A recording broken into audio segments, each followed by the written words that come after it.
I knew I wanted to invest. What better way to invest than to invest in what I already know that I love, which is real estate. I can get in on a real estate project, which would typically cost like millions of dollars with just $1,000. Welcome to another episode of Kiss My Assets. I am Rocky Peterson, Vice President of Investor Communications and Lead Designer for Neighborhood Ventures. I'm sitting here with Omar Abdallah. He made sure that I knew how to pronounce it. No, he was actually and you did great. He was so nice about it. You did great. And we are here doing another investor story. And these are easily my favorite because we get to hear from real people with their real experiences, good and bad, what their investment story has been over the course of their life. But I really like to start with a kind of a break the ice question, even though we're fast friends. Did you have a mentor growing up, growing up or as a teenager or as an adult? Is there someone that was in your life that was not necessarily for investments that you would consider a mentor? Yeah, and first I wanted to say thanks, Rocky. I mean, I'm a huge fan of Neighborhood Ventures and also of this podcast, and I've been listening to it even before you invited me to be on. Wow. Big fan. Thank you. I do have a mentor. That'd be my father. His name's Jamal. I mean, he's kind of what instilled my entrepreneurial spirit. And so I've learned a lot from him over the years. Well, what a tribute. Before we go too much further, I want to tell you a little bit, our listeners, a little bit about Omar. He's an attorney with the Rose Law Group. And one thing I found really interesting in his professional background is that you started out as a realtor, but I noticed it was like 2014. How old were you when you got your real estate license? Were you like...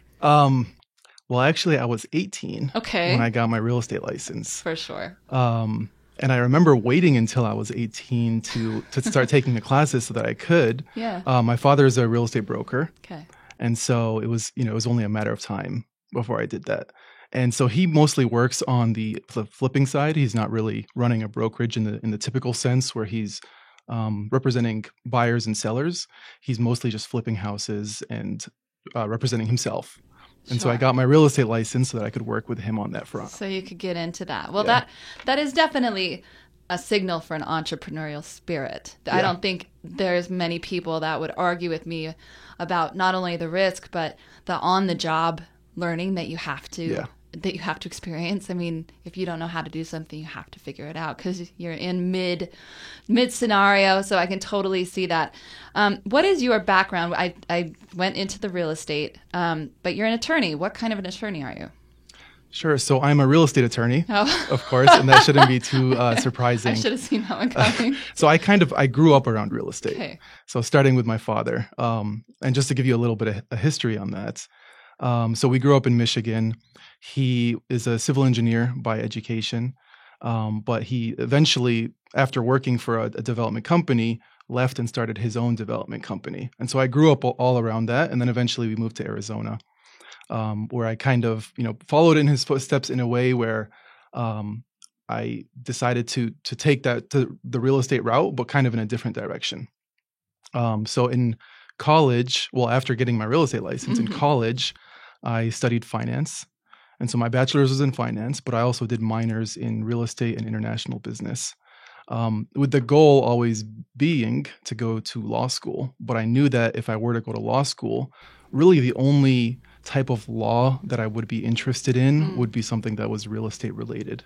And so while I was in law school, I took all of the real estate related courses. Sure. So real estate foreclosure, real estate litigation, land use and zoning, that sounds like so property much fun. Law. It was great fun. Wow, but you're actually kind of serious. I'm kind of a nerd about it, and we might sidetrack a little bit here if you don't stop me. But no, that's all right. So that's what I did while I was in law school. And so now I work at Rose Law Group, where I'm a real estate attorney, but more specifically what I do is land use and zoning. And so I work with a lot of developers, home builders, people that have, smaller zoning issues, so like zoning violations, or they're looking for variances so that they could, increase their wall heights or reduce their setbacks, issues like that. Well, I'm glad you think that sounds fun. 'Cause you seem like you're really happy doing that. And I'm glad that you're doing that because I don't want to do that. Yeah. Well, someone's got to do it. Someone's got to do it. Has there ever been a point in your education or in your investment history where you were like, I think maybe I like either went kind of like astray or that you had like some massive investment failure? A massive investment failure. Yeah. Well, I mean, I don't know if this is just a failure, and I know that, hindsight is 20/20. No, it has to be massive, but, massive and investment. No, you can tell me. No, I can't recall any failures in investment. I mean, I can give you an interesting story. Go right That I ahead. had. So while I was working with my father after I got my real estate license, he really wanted to make sure that I got a firsthand experience of flipping a house. So like, understanding it from beginning to end, the acquisition part, the rehab part, Sure. and then ultimately the sale. And so it was all his money that I was working with because, I was a student, didn't really have anything. But the first project that I took from beginning to end was a condo in North Phoenix. And when I first visited the property with our contractor that we work with regularly, it was trashed, which is not surprising. No. The front window was smashed, just dirty, holes in the wall. It seemed like there was a pool of paint, like red paint on the ground. Yeah, something going on. It was just a mess. Okay. No issue.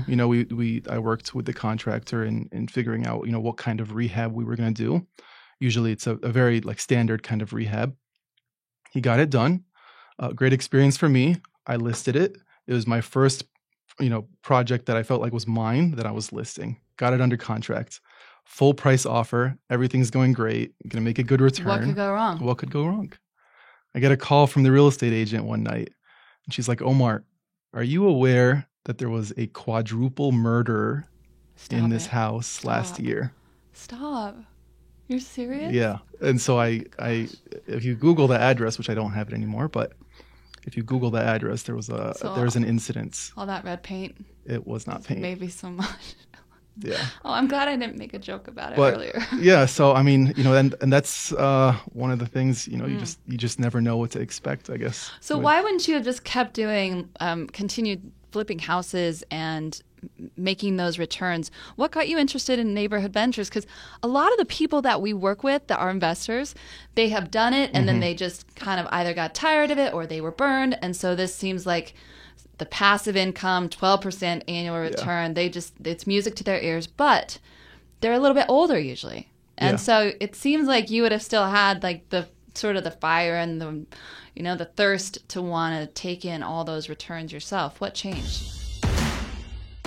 Hey everybody, thanks again for listening to our podcast, and I wanted to remind you about our social media pages, which is a great place to go to get real-time updates on what's going on our projects. You can find Rocky at Rocky Peterson Effect on Instagram or on TikTok. You can find me at Jameson Man on Instagram or TikTok, John on LinkedIn. And then, of course, if you just type in Neighborhood Ventures into YouTube, you will find us there. That has all of our videos and is a great place to go. Also, we're on Facebook and Instagram as well for Neighborhood Ventures. Follow us on our social media. That way you can know what's going on all the time. And thanks again for listening to the podcast.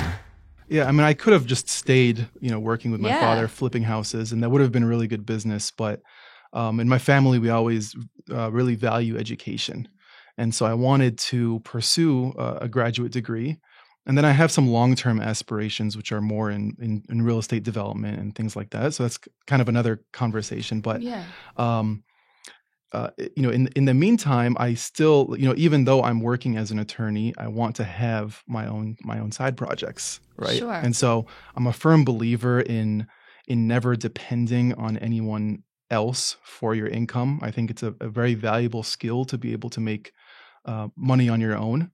And if you think about it, or the way I thought about it is, as long as I'm working a job, I'll never really feel like I can get ahead. And so I knew I wanted to invest. And so what better way to invest than to invest in what I already know that I love, which is real estate. Right. And so all through law school, I knew I wanted to invest in real estate. I was always on Zillow, on LoopNet, the commercial sites, looking at lands, looking at multifamily buildings that I knew I couldn't afford yet. Right. And I probably could have went out and found partners and, done that, but then it almost becomes like a part-time job. It becomes a part-time And you job. already had this pursuit that you wanted to devote all your time to. Right. I was already in law school, so I already had a lot going on. And then one night, just by chance, I was in the library, should have been studying, was not studying. And I get an email, and I think this is how I was first exposed to you guys, to Neighborhood Ventures. It was an article, I think it was the Business Journal. And, it basically said Neighborhood Ventures was coming out with this project. It was the Tempe project, the first one. And I just thought that was perfect. Like, I can get in on a real estate project, which would typically cost like millions of dollars, with just $1,000. And so I knew that I only had like $3,800 to my name at the time. Wow, so you like invested at almost a quarter of your net worth? It's pretty bold. It was bold. It's pretty bold. Unfortunately, I couldn't do less than 1,000. Or you would have tried. I would have tried. Well, actually, I think I even considered doing more than 1,000. But now you're just getting crazy. Now you're just crazy. a crazy, wild law student. Yeah. In the library, looking at the Phoenix Business Journal. No, but I felt very confident about it, and at the end of the day, what's $1,000? I'll figure out a way to get it back. It'll come back to me in some way. And so did it all pan out like you thought it would with Wilson? In the beginning, no. Okay. Now, yes. And I say no because the first project took a while. Yeah. To close and to finish up. And I remember, I think it was late 2017 is when the project was first proposed. I checked it out. I drove to it. I went to all the meetings. But I don't think the closing occurred on time, and that was because all of the money couldn't be raised. Right. Nowadays, your projects fill up in a day. Yeah. But back then, when Neighborhood Ventures was still new, I think it took like 4 months. We were or the something. baby. Yeah. No one knew. No one knew. But it was fun. It was fun to follow along and to watch, John and Jameson and the rest of the team figure it out. And they did figure it out. Yeah. We had John has his sphere, Jameson has his, I have mine. And then, slowly we've built this really good team that you have to start somewhere. You started with us with $1,000. We started with a relatively small project. Right. And as we've grown, there have been growing pains for sure, but then there's also been a lot of actual growth. So that's kind of the problem with those pains. It actually means growth. And it's a small project, now to Neighborhood Ventures or to a lot of the more seasoned real estate investors. But to someone like me who doesn't own any property, especially while in school, who doesn't own any property, who has never invested in anything, substantial or in real estate, that was a pretty big project to me. And so it was great to be able to get in on it, even with, my 0.01% share or whatever it equates to. It kind of gives me chills, actually. I like that. So going into kind of a little bit more lighthearted, but this usually spurs a conversation that's outside of it, is who would you rather go to dinner with, Jameson or John? Okay. So you're going to pit me against both of them? No. It's not like a kidding. pitting against. It's really more of like, who do you like the best? Yeah. No, I'm just kidding. Well, they're both great. I met Jameson first, and I think I emailed him before investing in the Tempe project, and he's always been super, super responsive, great help. And so I know that I've talked to Jameson a lot more, so I want to say John, just so that I could have the opportunity to get to know him a little bit better. I'd love to have dinner with both of them. He'd like to have dinner with both of them. Yeah. Oh, how nice. Well, that wasn't the question. You can't say that. We're going to edit that out. What would you say is the biggest hurdle to someone that wants to invest, and keeping Neighborhood Ventures out of it? Here in Arizona, nationwide, what is the biggest hurdle as you see it for someone taking that plunge? Well, the biggest hurdle is building up the confidence to take that first step. And so, there are so many of us that are wannabe real estate investors, including myself, who are just we feel like we want to do it ourselves and we feel like we can do it ourselves, but we never actually end up taking action. And, everyone has their own predicaments. You don't know what's going on in their lives. Maybe it's a money issue. Maybe it's, they just haven't found the right opportunity, whatever it might be. But what I found confidence in was the team. And so that was Jameson and John. And so I knew that eventually, and I still will, eventually get in on my own real estate projects. I do not doubt that at all. But I knew that, at least for the time being, these guys have a lot of experience. If John, who is an insider in this space, if he can't make money doing this project, then I can't make money doing this. If anyone can do it, it's John. He has so much insight on what's going on in the real estate market with the ABI multifamily, and, Jameson the same with his finance background. So the two of them put together, if anyone can do it, it's them. So you kind of leaned on their credibility from an execution standpoint, but you actually drove the property. You I'm sure you looked at some of the comps or what certain rents were going on, but ultimately the execution, you took a huge leap of faith. Yeah. And now how many projects have you invested in? All of them. What? Yeah, all of them. Know that? And every single one. You should get a pin. I should. I guess I should get some kind of award. Well, Dan Walsh and we talk about that every single time. He wants a parade, I think. Well, what's funny is that, my plan was always to invest in all of them, because eventually you get this snowball effect, right? So you invest in one. Yes. You part with that money for a year, but, a year or 2 years or 3 years later, you get that money back. And so if you invest in all of them, you just constantly have this money coming back to you. Right. But what's funny is, in my head, I was like, I'm going to invest in all of these so that I have that recurring, revenue. Yeah. And I was like, once I graduate from law school and I start my big boy job, eventually I can invest the full $10,000 in each project. Yeah.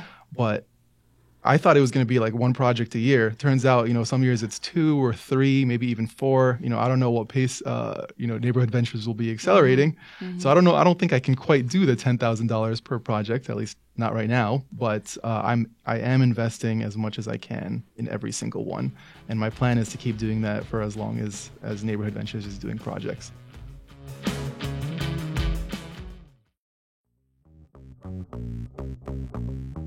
This has been another Kiss My Assets episode, hosted by Rocky Peterson, produced by Colby Butler. Videos are done by Oakley Monson.